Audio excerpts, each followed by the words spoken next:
I created something for YouTube members and people on Patreon called the Roadmap to Dawn Level. And the idea was to bring together all the different resources and all the different knowledge and in what order you should potentially learn that knowledge in order to eventually reach the Dawn level. But that got me thinking that what if I also did a series of what is like the minimum amount that you really need to know? What are the major things that you really need to focus on if you want to break through certain milestones or certain ranks? So I got into the idea of this video series here. We're going to be starting off with breaking through the double-digit Q ranks to get to the single-digit Q ranks.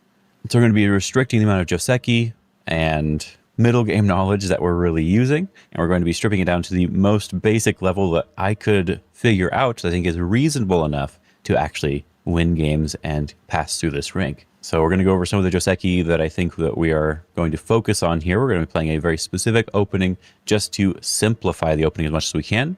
And then we'll be focused on just the basic direction in the opening. That's the most important part. No special variations or anything. We're going to be focused on just strong groups and weak groups. That's something that's very important from the very beginning of your Go journey to the very end of your Go journey. Even at 7 Dawn, 8 Dawn, 9 Dawn, we're still focused on just strong and weak groups. And then the last thing that I really want to focus on here was reduction versus invasion. Reduction should be the main thing that you're thinking about from the very beginning of the game all the way until the very end. And so you can see that I'm really trying to reduce the amount of extra thinking that we really have to do here. As a matter of fact, when it comes to reading, we're only going to be focusing on very basic reading.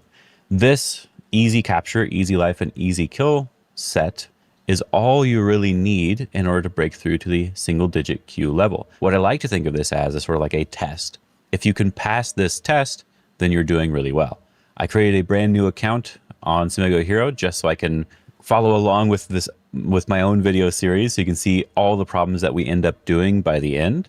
But I'm going to try not to kill anything unless it's something that I could kill or capture using these 3 collections. Of course, that's not 100% realistic. Everyone has a little bit of different information and we may end up stumbling upon kills, that sort of thing. But I wanted to keep it as simple as I could.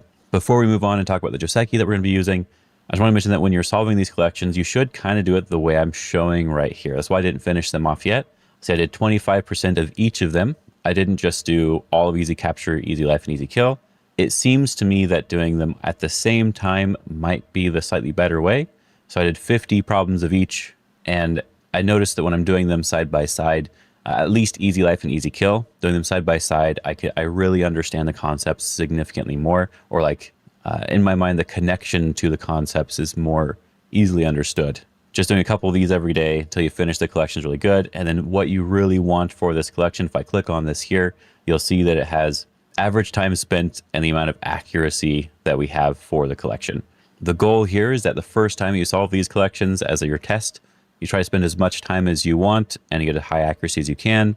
And then you do it one more time after that, because your goal is 90% or higher accuracy. You want an A, and you want your average time to be less than your Byoyomi periods that you use in your actual games. Or let's say you use a Fisher time instead. Like you have a 10-second Fisher thing, you need to be able to solve these within 10 seconds. If you're in time trouble, you need to be able to solve these basic problems. It's the same, it's going to be similar for the next collection in the future.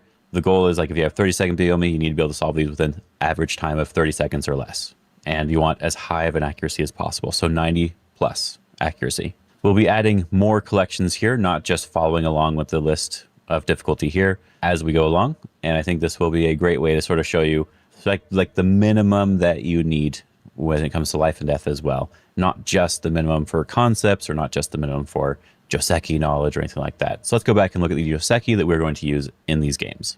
So we will be playing on PandaNet and OGS. I think PandaNet should be the technically easier one, and OGS should be the one that can be a little bit more of a test. If we can break through from 10Q to 9Q on OGS, I think we're going to be doing okay. So when it comes to our opening, we are going to be focusing on playing 3-4 points. No matter what, we're always going to be playing 3-4 points. You don't have to play it the same way that I'm playing it here. For example, if they do this one, you could also play like so it's facing each other. But the point of this is to play the 3-3 points to keep the Joseki very, very easy And the follow-up joseki also very, very easy. And what do I mean by that? I mean that if we're black, for example, we just enclose first. We don't need to worry about approaching, taking 3-3, doing anything complicated. We're just enclosing. And then if they approach us, no matter what approach they do, we're going to be playing a very similar joseki. If they play high, we have this attachment. This is a very, very, very common joseki. And if they play low, we have this kick, which is another fairly common joseki. And both of them have very similar follow-ups. If we have a stone here and they play away, we can invade in this area. And all of the follow-ups and invasion stuff here are exactly the same as if we have this formation, we play this, they tanuki, and we invade. It's just a 2-stone wall with a 3-space extension, so we don't need to have that much information. Of course, if they play something weird, we're going to try to rely on our basic knowledge to respond to those weird moves, and maybe even be backing off or being more aggressive depending on the situation. Keeping the joseki very, very simple for your own opening is really nice, and we'll be doing the same thing as white, right? We're not just playing this as black. If we're white here, we're going to be doing 3-4s. You can do it in any direction you want. Like I said, you can do it this way, which is one of my favorite openings, but any direction you want, this is good. And when they approach, we're always going to be doing this kick and jump or this attach underneath. We're not going to be doing anything else. We're keeping it as basic as we possibly can. There is a variable that we cannot control, however, which is how our opponents are going to be playing, right? They could pincer us, they could kick us, they could do many different things. We don't really have any control. They can attach to us in a bunch of different ways. It doesn't really matter. The only joseki that we're going to be focused on playing ourselves is if they allow us to, we'll be approaching them. If they back off, we're sliding in here. Having an understanding of what these josekis are doing is going to be very important, right? Because if they play a move that we don't understand, like we've never seen this one, but we know what we were trying to do with this move was to take the corner, so we're taking the corner, right? There will be some stuff like that that we'll just have to go along with. Or playing this slide joseki to back off, keeping it as simple as possible. And then if they pincer us, we do need to know this 3-3 joseki. When they block this way, we extend, they extend, hane, connect, jump. You don't have to memorize this all right now. I'm just showing you what I'm going to be using in games. It's the same if they block the other way. We just keep our stones connected. They take away this area. We just make sure they can't cut through our position, and then they can connect in any way they want. We're not really worried about what our opponent is doing too much as long as our stones are strong. As I said, there are some things that we can't control, right? They could attach to us. They could kick us at this point. They could play some really weird attachment thing. I've seen it all right? Those are things you'll have to figure out as the game goes on. The only other joseki that I am going to be using, like purposefully using, is the 3-3 invasion. And often that'll come with, like, we have this sort of thing here. Just to show you a basic example, if they have a situation like this where they have this double wing formation, I will be playing the 3-3 invasion instead of the approaching invasions, because I think this is much simpler and our focus is going to be on reduction instead of invading. So this 3-3 invasion gives them influence that we'll then be able to reduce, and that's why I want to play it. So there are a lot of options for this. We will just have to cover this as the games go on, but I'm trying, as I said, this is to keep it as basic as we can. Again, for middle game, we're just focused on some basic concepts, like the idea of not being separated or separating, the idea of not being surrounded or surrounding, of taking a base, preventing a base, those really simple ideas. And again, our focus is on reduction over invasion. Invasion is going to be after we're extremely powerful and strong everywhere on the board. We can decide to do an invasion. And before that point, we're focused entirely on the reduction aspect of the game. I hope you guys enjoy this, and let's see if we can go find a game. All right, I got a game versus a 12Q. I'm going to say hello. Remember, we're going to be playing very specific moves, so only 3-4s. So I'm going to start off with this one because I like to allow them to do a cross Fuseki sort of idea if they really want to. No, 3-3, okay. Again, I'm just going to be playing a 3-4. I said we want to try to keep this as simple as possible. We'll see how I do and if I mess anything up. So yes, they're approaching high. Again, we're only going to be playing this one joseki here. So we're just going to attach underneath, pull back here, and jump, right? Not much thinking involved here for these Joseki because we can be very, very basic. We could decide just to take our own corner as well. I'll be enclosing low. Or we could decide to start reducing now. But because it's so early, I'm just going to enclose my corner first. So now we just have a lot of territory and we can focus on the reduction idea from here. Okay. I think this is really nice. They're trying to build the top side. They're building a little bit low because they have the K17 stone instead of K16. But yeah, I really like this idea. We don't want to reduce like right now in that we're going to like jump in here necessarily. But one of the first aspects of reduction is that we're not jumping into their side. We're going to be reducing from the outside. So we want to play this bottom side move, which is building and reducing the overall potential that they could have. So we're going to approach this bottom first. And we'll see what they want to do. Oh, they're going to play something a little bit unusual. And so we just sort of have to go along with it, which makes it a little difficult. But this is our side that we're trying to build. And so if we block this, we're still building our side. If we block and they don't respond, we can push and capture, which makes our group strong. So blocking seems perfectly okay. Okay, they're backing off here. And we don't have a base for our group. So we're just going to create a base here. Just 2 spaces should be good. We are a 2-stone wall. So normally you'd want to go 3 spaces, but we're 2 stones on the second and third line. So I'm going to go 2 spaces instead. It's a little bit more secure that way. They're going in to sort of reduce us to some degree.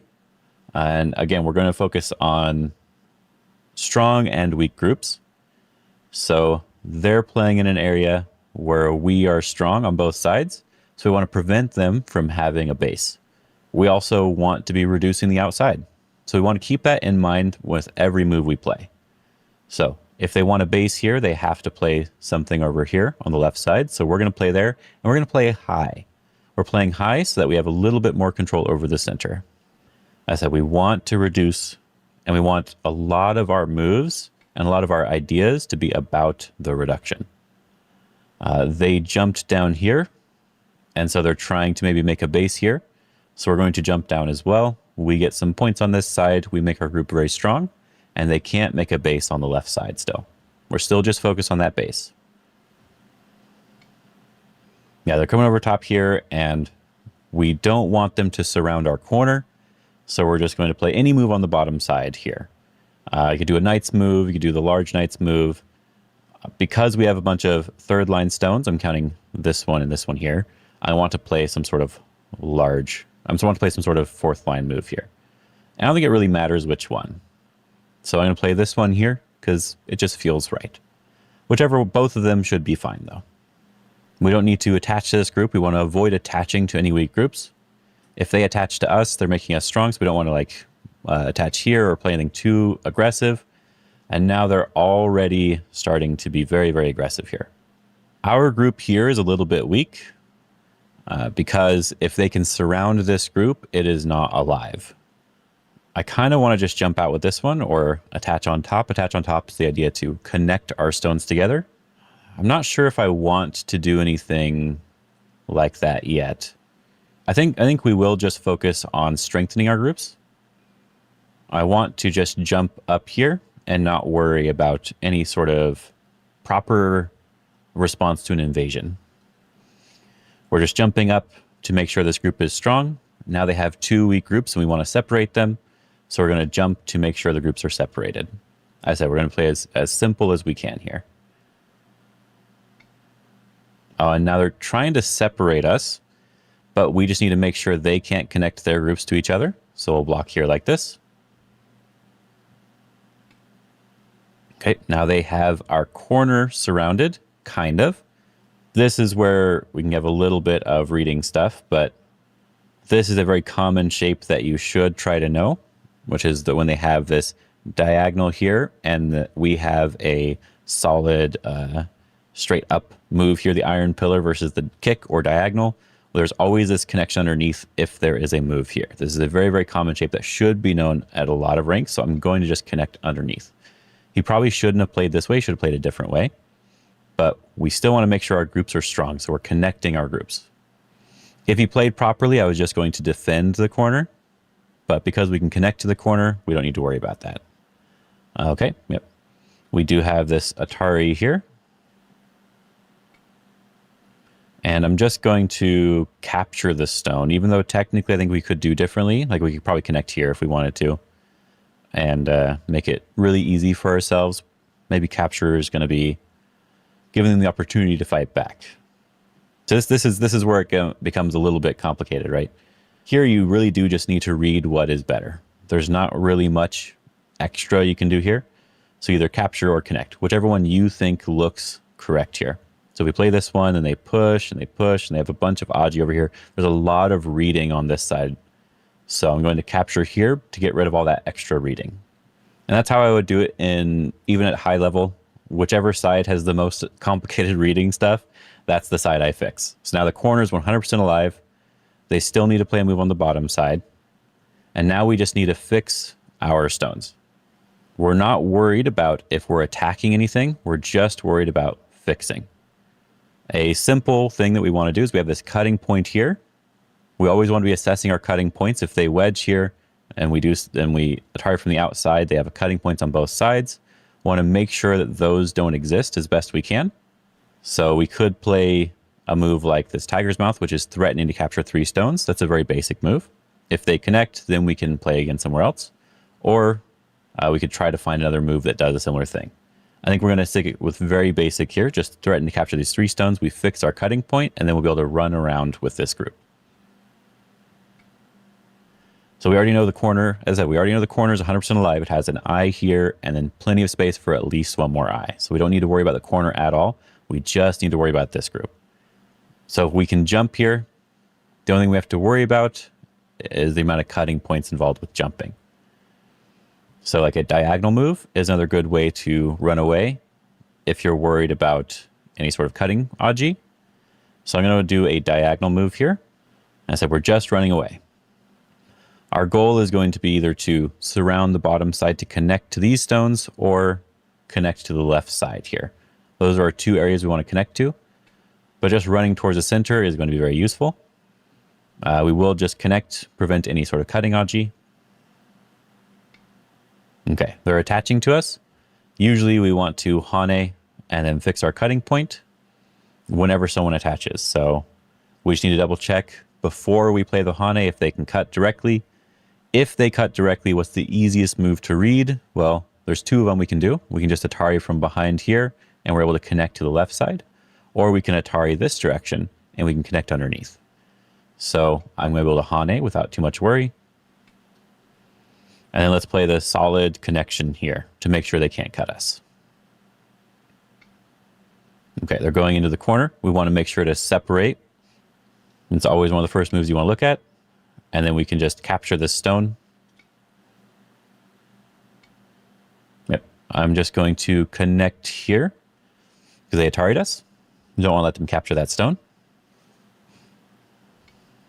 Yep, now they're jumping out to make sure this group is alive. I think that's really good.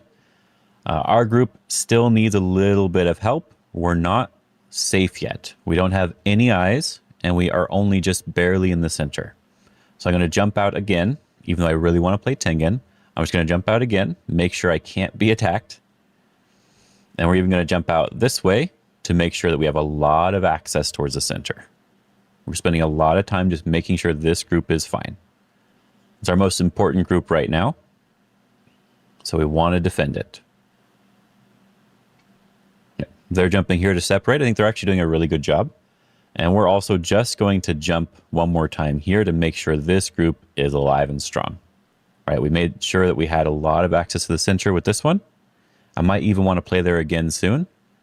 And I want to make sure that this group, which is almost surrounded, does not get completely surrounded. And we only want to allow that to happen after we are just alive. We really want to understand what their move is doing here.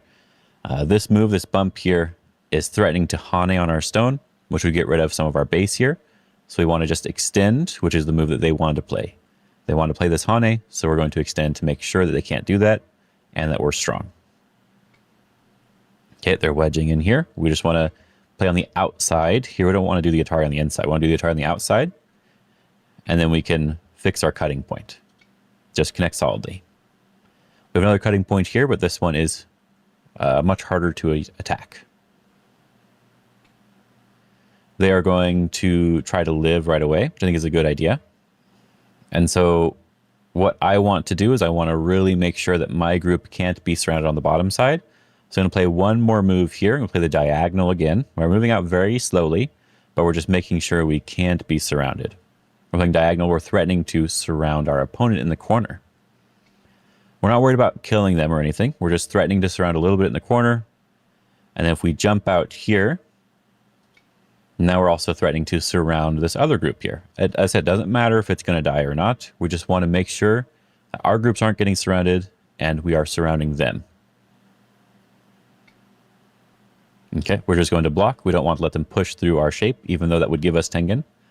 Maybe if we turn Tengen into an eye, I'll feel good about this. Okay, they're separating. You know what? This person has really nice basics. That's why I thought OGS might be the harder server to do this on. So now we have to reassess the board again. This group here is no longer potentially surrounded, and it likely has enough space to make eyes. Our group in the center is the one that's probably in the most trouble, so we do have to worry about that one a little bit. And then we do have these two stones on the left side that could be attacked if we're not very careful. So we could defend the left side to make sure that it stays strong, or we could make sure that we keep defending this center group. I think either of those moves is likely going to be fine. So I'm going to defend the center group. I'm going to do this knight's move here, because what I want is I want to sort of try to surround area. If I just jump, I'm not surrounding anything. The knight's move is surrounding. So I'm going to play this knight's move just because it looks nice. I'm going to surround Tengen so I can get that as my eye shape. Usually we want to stay connected. If they go here, then we can go underneath and maybe we're able to attack them. So I'm going to stay connected here. And this is where we're going to have to do something a lot more complicated. So they're really, really trying to attack this group. They're trying to do a lot of damage. And if we look at this shape again, this is that kicking shape with the extension, the iron pillar plus the kick. So when you see that shape, there are two different sort of weaknesses that are on that shape. And it's this tiger's mouth here and the attachment here. I think I'm going to play the attachment and we'll see how it goes. Okay, we're going to cut here, threatening to capture the stone. And we need to protect this stone. Yeah. There is a ladder here that does go to the area. So we do want to protect this stone. If we want to be really complicated, this is where we do like a Hane here. But we're just going to extend and protect this area here. Make sure they can't capture the stone in a ladder or a net. And again, we're not super focused on trying to necessarily live with these three stones. We're just trying to play these basic moves that are involved here. What happens is now that we're surrounded, all we have to really focus on is just the liberties of the other group. 10, and it's okay if we die here. 7, we're just going to take a liberty. We're just surrounding them, making sure that they can't get out, and we're taking a liberty away. Liberties are extremely important. I have no idea if my group's alive or dead. All I'm doing is taking a liberty right now. I want to block this so they can't connect to their other group. Again, I don't know if I'm alive or dead. I just want to block so they cannot connect. And I'm going to connect as well so they cannot connect. And so they prevented us from connecting underneath because we could have pushed there if we needed to. But now, again, we're just focused on taking away liberties and surrounding the other group. So that's what we're going to keep doing. Just keep taking away liberties. There is a very basic way of capturing this group right now. That'd be this Atari here. They connect, we Atari, and then we Atari, and there's not much they can do. We can also just block. I think both of them should be fine. Yeah, we'll just block here for now. I actually don't know, because it's been a while since I've finished the capture series, if this was in the easy capture collection or not. But it's pretty basic overall.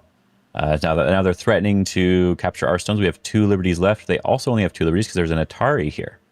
So we're going to play this Atari, and I believe we capture them first. Capture. So now our left side is really strong. We don't ever have to worry about it again. Our bottom left corner is really strong. We don't ever have to worry about that. And we were able to save our middle group, so we're okay. We didn't get surrounded with our other group.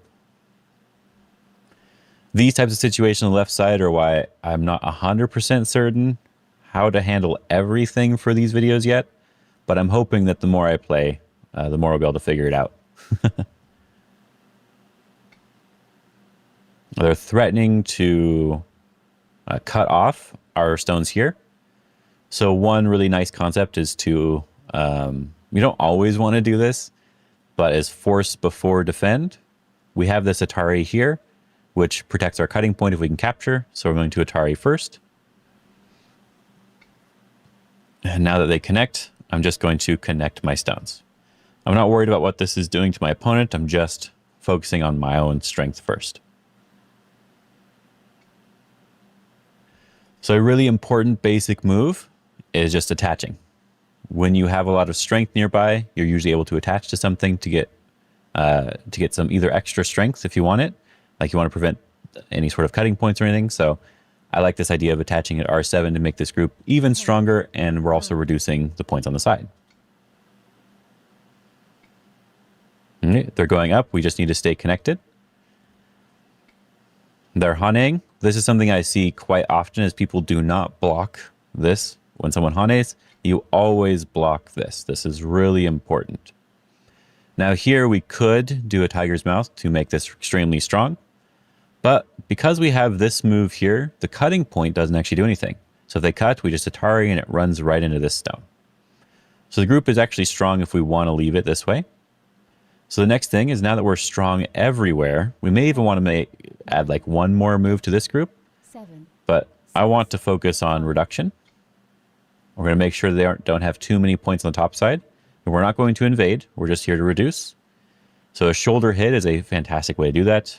For shoulder hits, we're just going to extend most of the time. So extend here, we just let them connect, and that's okay. They're jumping out to separate. I think that's potentially a good idea. So I want to keep my groups connected.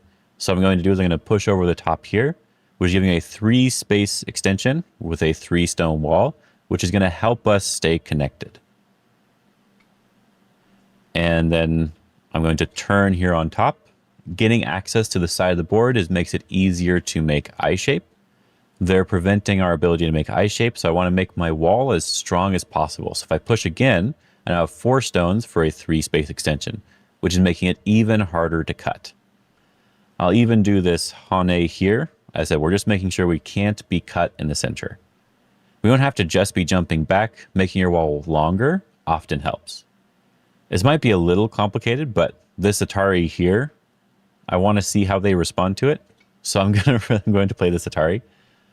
Because if they connect and I extend up, I'm threatening to connect underneath, and I'm threatening to capture 3 stones. So I feel like that's really good. So I will extend up here, threatening to connect underneath. We were not able to connect underneath, but now we can just turn here, and they only have 2 liberties. So we feel pretty good, and we have 4 liberties. Liberties are one of the most important aspects. So one of the things I really want to focus on is whenever we can do something with liberties, I want to do something with liberties. The left side, I could have arguably done that too, but it's okay. The other thing that I really want to focus on is that not every stone is important. If I connect this stone, I'm not getting anything, but I do want to connect to my other group. So I'm going to play this 1-point jump. This is connecting my groups together without having to save that stone. Now they're threatening to push and cut, so we can just play a move like this one to make sure we can't get cut. Because they push here, we block, and now there's a tiger's mouth where the cut would be. I will definitely need to refine this and really know exactly what I want to focus on over time, but that's why we want to get at least a few games at each rank, and we'll see how it goes. Looks like they're trying to connect everything up, which is a good idea. We made sure we were connected, if we really wanted to attack them, there is actually a way to potentially attack them with just pushing cut here. And then we're separating the groups. This bottom group, though, is already alive. So they only need to live with one side. So I'm not going to worry about it. We just need to go back to a big point now. There's only one other side of the board where we can make sort of a 2 or more space extension. So I want to do that right now. So I could do the tiger's mouth to make myself very strong, or I could go all the way over to here. So I'm going to go all the way over to here because I'm going to consider myself strong already. Okay, they're kicking me, so we have to extend. There's one reason why I wanted to also think about this shape a lot. It's a very, very common shape, the kick and extend. There's weakness here, there's weakness here. Sometimes we can just Hane and Atari. So now that we've played a lot of the big moves, we don't really need to worry about that anymore. We could just go back and play end game now. But before playing end game, is there anything else we want to do? Can we surround any groups? Can we cut anything off? We want to focus on the weak groups first. I do think that this group here, if we turn and threaten to cut this off, if we cut these 2 stones, we're very happy. Honestly, we can probably just kill this group. This group is probably dead. But it's hard to surround it in a very clean way. So I'm not going to worry about that. But I wanted to highlight that this group is likely dead. If I poke in right here, they do not have 2 eyes. But we're going to focus on endgame instead. So I'm going to extend here. All these second line moves are usually worth quite a lot. So if I extend here, I can jump in. The jump would be really nice. I'm not going to worry about like what moves are the best endgame moves. I just want to make sure that we are playing endgame moves. Everything's strong. We don't have anything to worry about. So let's play endgame. The Hane and Connect is usually a Sente move, so that's why I want to play it. Right, they are backing off. I can still push because the Atari I connected still an Atari. So I will push again. Yep, just connect. All right. I'm going to do another second line move here. We're threatening to come into their area. We're just reducing them a little bit here. And we're going to Hane and Connect again. Yep. All right, they are threatening to capture our stones. Can they do that? Maybe not. It doesn't really matter. We're just going to make sure we go back here. We'll capture these 3 stones, and then we'll have them connect. Are there any other second line moves that we want to play? It looks like Black could play this Hane in the future. So playing this move to prevent the Hane feels really nice. So I think I will do that. And then it looks like we can focus on... Interesting. Well, then it looks like we can focus on first line moves.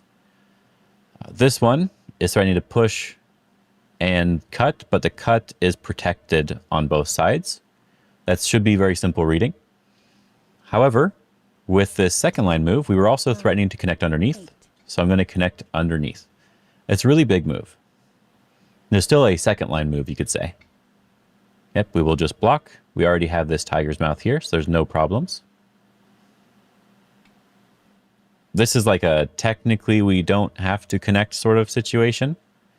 You should really look for this in your games. If they Atari here and do anything, there's no issues at all. We're so strong. So we really can just capture this stone, for example. Because we're connecting all of our groups up, which means that no matter what cut they do, they can't do anything. But it's perfectly fine to just connect as well. All right, now they're jumping out. This is a good idea. I want to make sure they can't take away my points over here. So I'm just going to protect my points. I don't want them doing anything sneaky. All right. This group is 100% alive, so we don't need to worry about it. We're just going to go and play some second line moves. We don't have any more Sente ones, it looks like, so we'll just Hane over here. Hane and Connect, we're good to go. And you're going to wedge here. If we wanted to be very complicated, we could maybe do this one and try to figure something out, but no, we're just going to back off. We have nothing to worry about here, and our group is strong. This cutting point also doesn't do anything because it's just a ladder. You should be able to read all your cutting points. You always check if it's a ladder or a net. As long as it's one of those two things, you're good to go. Is there anything... I'm not going to worry about anything special here. If they find something special, then we'll have to deal with that when it happens. We're just going to play more of these first line Hanes. Yep. They are threatening to cut through us with this move. Remember what I said before, though? We can often force before defending.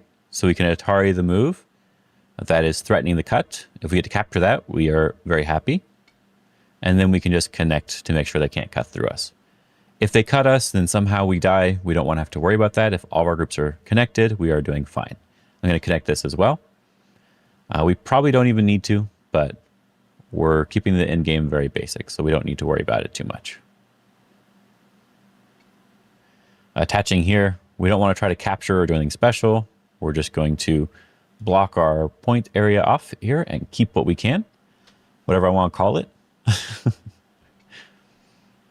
And now most of those first line moves are mainly gone. Just these little ones here. And I think I want to focus a little bit more on some of the center moves here. So I'm going to poke in here, threatening to just push in some more. It's okay if they connect. I don't really mind. We're not really focused on trying to make sure they're dead or do anything special like that. We just want to be taking away points. So we're just playing basic moves, take away points. As long as all of our moves make some sort of point, like have some sort of point value, we're doing okay. Yep, just connect. They're retiring us. We just need to make sure we're good. Okay, they blocked. I'm going to do this peeping move just because I can now. Give them a really ugly shape, but we're also building a couple points over here. And I'm going to continue surrounding this area. We just got like 1 or 2 points. It's not a lot. But I see some sort of value here, so I want to continue making sure I have it. It's okay if you're wrong. All that matters is, as I said, all that matters is your points have some value, or your moves have some value. Okay, they're peeping here. They're jumping into the middle of our own area, which is a little bit weird. We're just going to connect this one. I don't know if it matters which one we connect, but this one is the one that feels like it's most connected to the outside position. So we're connecting here. This one, if they push up, they're running towards our stones. If they push this way, they're running towards our stones. So we just have to be careful with that. Yep, we want to separate them. That's really important. And when we're in a situation like this, in general, you usually want to take a liberty away. That way, even if you're right or wrong about any reading stuff, you always take a liberty away. We could play a move on this side or this side. Just take a liberty away in general, whichever one looks most dangerous to you. So it could be this way or this way. I'll do it this way, just because it looks funny. I think it didn't matter in this case. Of course, you can always look for ways to try to get more points, but I'm not worried about getting more points, just worried about not making a mistake. Yep, we just connect. All of our stones are still connected. This is a bamboo joint here. This is why we had so many stones in a row here. That made it really nice. The rest of this is just going to be 1 or 2 point moves. So let's just try to power through this really quick.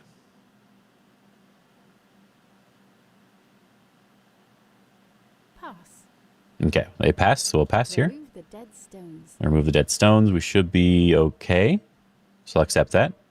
You have won. I won by 53.5 points without really trying to kill anything.